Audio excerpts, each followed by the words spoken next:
The truth is stranger than fiction sometimes. Just fucking hell. So after yesterday's video, I said to myself, how the hell did all this start? And I was pleasantly surprised. So, history time. And I'm using pleasantly pretty loosely. Quick bit of backstory. The Soviet Union fell back in 1991, after which the CIS was formed. This is the Commonwealth of Independent States. You see, as the Soviet Union degraded, Russia, Ukraine, and Belarus signed the Belovezh Accords. Essentially, it was taking and dividing up the Soviet Union into independent countries, one of them being Ukraine. Now, part of these accords was that should any one of these countries default, and by default I mean the inability to act as a sovereign nation, lose leadership, financial problems, whatever it may be, that country would then default back to being part of Russia. Listen, I'm not saying any of this is right, I'm just saying it happened. So how does this fit into everything that's going on? Well, we've all heard about Crimea. Crimea is a small peninsula to the south of Ukraine that borders Russia and the Black Sea. It was annexed by Russia in 2014. Now that's where this kind of all started. So it's generally believed that Crimea is part of Ukraine, so therefore Russia invaded Ukraine, and that's how this all started, right? I mean, that's it. Big bad Russia invaded Ukraine, right? That should be cut and dry, right? No, that's not how it works. You see, at the time, Crimea was actually an independent country. It was known as the Autonomous Republic of Crimea. It was kind of like an administrative state of Ukraine. However, it's its own independent country, which falls under the CIS, which means should the country default, it goes back to Russia, which is exactly what happened. One day, all of the government, politicians, leaders just up and fucking left. Stood up one day and is like, peace bitches, I'm out. Which technically made the country default because it can no longer protect its sovereignty. Therefore, because it's an independent country and it can no longer protect its sovereignty, according to Belovezh Accords, it goes back to Russia, which is what happened. Except Ukraine didn't want to give it up. They said technically it's part of Ukraine, which is true. But it was an independent country that fucking defaulted.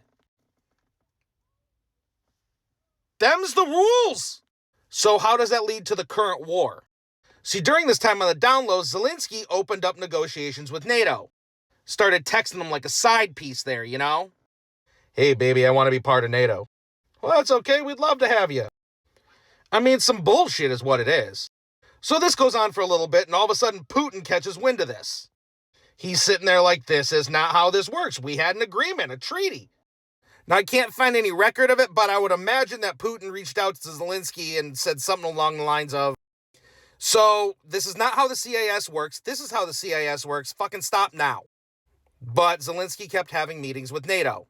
So Putin created his own meeting with NATO. Walked in there and said, look, this is not how the CIS works. We have our own independent treaty. Stop. To which NATO responded, okay, no, and you can't make us. Now, I'm paraphrasing here, but I can imagine Russia said something like, fucking bet. You see, I will turn that country into beaded glass before I ever give it to you. And it was at this point NATO should have been like, well, that's inconvenient, so, well, on to plan B here. But they didn't. They doubled down and continued talking with Zelensky. This is why Zelensky says he'll step down if they join NATO, because then NATO would defend them against Russia. Which is why nobody sent troops over there, because that's a huge treaty violation. So as expected, Russia said stop doing this, and Ukraine said we're not going to stop doing this, and so Putin said fine, have it your way, you fucked around, now it's time to find out. And here we are. See, here's the problem though. Back in the 90s, we told Ukraine to give up their nuclear weapons and we'll protect them. Which makes this a huge gray area. Because technically speaking, Russia never invaded Ukraine.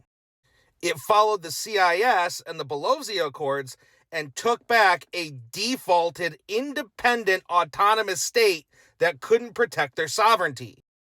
Ukraine didn't see it that way. Now here's the Jesus rollerblading Christ of all of this. Technically, by backing Ukraine during all of this, we've committed an act of war against Russia. We should have never been backing them to begin with, because Ukraine didn't have the ability to defend against Russia until they got our weaponry and money. Then the playing field was level. I mean, looking at it this way, Russia is ignoring and sweeping the fact that Biden actually made a declaration of war, which again, can't be done by a president, can only be done by Congress.